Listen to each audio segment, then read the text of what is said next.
you ever had the displeasure of meeting someone with no redeemable qualities? I'm not talking about the odd quirk. I mean just an overall caca human being. Well, it's your lucky day. This is Lauren Pazienza, a spoiled brat who'd gotten away with just about everything but murder, literally.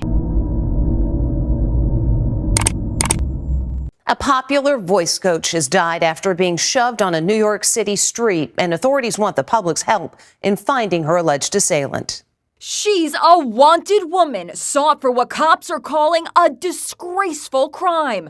She allegedly pushed an elderly woman to her death. It happened here in New York's Chelsea neighborhood. Police say Barbara Gustern was violently pushed to the ground by her female assailant. She hit her head. She remained on life support before passing away 1 week later. The surveillance video of the wanted woman was taken moments after the assault, which cops say was unprovoked. Cops say she actually crossed the street to deliberately push the elderly woman. The NYPD is asking for the public's help finding this woman and solving a case they call disgusting and disgraceful. There is a reward being offered for information leading to an arrest in the case. Who is Lauren Pazienza? On paper, the 26-year-old has everything going for her. She's moderately attractive, rich. Her daddy owns a third-generation cesspool draining company, an FIT grad. She's engaged to her high school sweetheart. Bali, Italy, Greece, you name it. Lauren's been there. The point of contention, her personality. This grown woman makes fun of toddlers for not being able to walk properly. She's recorded herself mocking the deaf, and she's infamous for yelling at people, customer service workers, and her doormat fiance, Naveen Pereira. This chick is just freaking unpleasant, which is really unsettling for someone who's so privileged. And I'm not implying that being rich should make you a well-adjusted person, but money does help. I mean, if she's struggling, at least she could afford help. Anyways, when the CCTV footage was released, people who knew her were not the least bit surprised. The gist of everyone's statements was, yep, that's Lauren, right up her alley. Everyone has a story about Lauren, and it's not good. An old classmate told the New York Post that Lauren was the poster child for white privilege. A neighbor claimed that everyone knows to stay away from her. I have to tell you, they're making this woman out to be so big and bad, like she's part of the mafia or something, but the truth is, Lauren isn't really about that life. She's your stereotypical bully. Her targets are toddlers, for God's sakes. It's no wonder she chose to push a frail 87-year-old woman to the ground who never saw it coming. Lauren picks on the weak. She knows exactly which tree to climb. The only difference is that she had gone too far this time. Her victim, Barbara Gustern, wasn't just some elderly lady. She was a prominent vocal coach to frontwoman Blondie's Debbie Harry. She's worked with the cast of Oklahoma's Revival on Broadway, as well as students at a Jewish synagogue. Although she was up in age, Barbara was full of energy. Just take a look at this Facebook post where she can be seen showing off some dance moves while celebrating her birthday. Barbara had an active social life. She did brunch on Sundays at an Irish pub, nights out at the opera, and a place called Penza was where she got her cabaret fix. Her students held a very special place in her heart. They're not just my students, they're my loves, she once told Time Out magazine. Barbara was beloved and a fixture in the New York City art scene. She was my best friend, she was my mentor. New York City used to be a second home to me, and now I'm not quite sure how it feels to be here. She would be forever missed.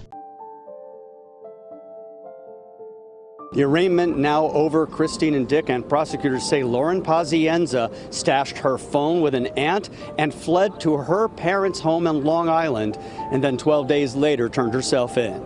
The 26-year-old kept her face behind her long red hair as she was walked out of the 10th Precinct Station House for a ride to court.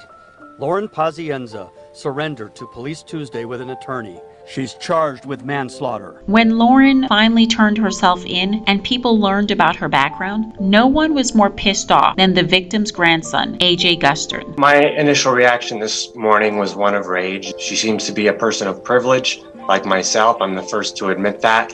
And she's had time to come forward with this, so that's what's a little suspicious to me, is how long it's taken. Tuesday, May 10th, 2022. would be a momentous occasion for the Gustern family. Lauren would spend her first night in the notorious Rikers Island. Mom and Dad bailed her out with a $500,000 bond when she turned herself into authorities back in March. But no amount of money was going to get her out of this one. Judge Felicia Menon deemed the young woman a flight risk, and with very good reason. On the night of March 10th, not only did she hang around the scene of the crime to get a look at Barbara as she was whisked away to the ambulance like a creepy stalker. As soon as she made it to her luxury one-bedroom apartment in Astoria, Lauren went to work. Girlfriend deleted all of her social media and shut off her phone after she told her cousin about what she had done. The next morning, Lauren sought refuge in Long Island, where she's originally from. She spent 2 entire weeks just evading the law. Lauren was acting like a fugitive, and it was very likely that she would do it again. The judge made an excellent call. Just between you and me, I'm sure the Pazienza was scared as all hell. This is a woman who spent most of her life attending art exhibits and wining and dining at 5-star restaurants. I just know that she wasn't ready. Life in prison was going to be a real shock to her system. Lauren is looking at 25 years in prison if she's found guilty of first-degree manslaughter and second-degree assault. Wednesday, September 23rd, 2023 was the day everyone had been waiting for. Lauren would have to face the music. She's in the courtroom looking like she's been through every bit of hell, and this is not the same woman who walked in to Rikers. Lauren accepts a plea deal, and she's expected to serve 8 years in prison. That sounds reasonable to me. She shoved an elderly woman who was 4'11" and 100 pounds to the pavement. Even though I don't believe Lauren intended to kill, she did, and she has to pay for the crime. It seems fair. Lauren's high-powered attorney, Arthur Aidala, is none too pleased. Hours after the hearing, this man, who's dressed like he's a cast member on The Sopranos, had the audacity to moan to the media that his client did not receive a fair hearing and that she was being discriminated against. He said the following: "If this was an African-American young woman who pushed an African-American 87-year-old woman in Inwood, Manhattan, maybe you wouldn't even hear about it. OMG." He said all of this with his whole chest. As a woman of color, I'll be the first to admit that there is a share of women in certain communities who do handle conflict with their fists. But to insinuate that black women are just knocking over random old ladies for fun is a reach. It's a reach, sir. Lauren made international news because she abused an elderly woman who was linked to big names. It had nothing to do with race. If a black woman assaulted Beyonce's cleaning lady, who also happened to be black, that would have made international news as well. The media's obsession had more to do with both parties' social status than the color of their skin. Aidala also claimed that Lauren should never have spent any time in prison to begin with. He said, "The day of the arraignment, I'm in the courtroom, in front of the judge. 4 or 5 cases before me were all African American men. They all had records on serious crimes. The prosecution didn't even ask for bail. Now my little white girl comes up with no record of serious crime. They wanted remand. Remand means jail, no matter how much money you put up." He also complained to the judge that Lauren had taken drugs and consumed several glasses of wine on the fateful night, and so she wasn't in her right mind, so that should have been taken under consideration. Boy bye. On September 29th, 2023, the heiress was sentenced to 8.5 years in prison. The judge said that the additional 6 months was due to Pazienza's inability to take responsibility for her actions. She actually denied calling Barbara an expletive when she was questioned by the DA,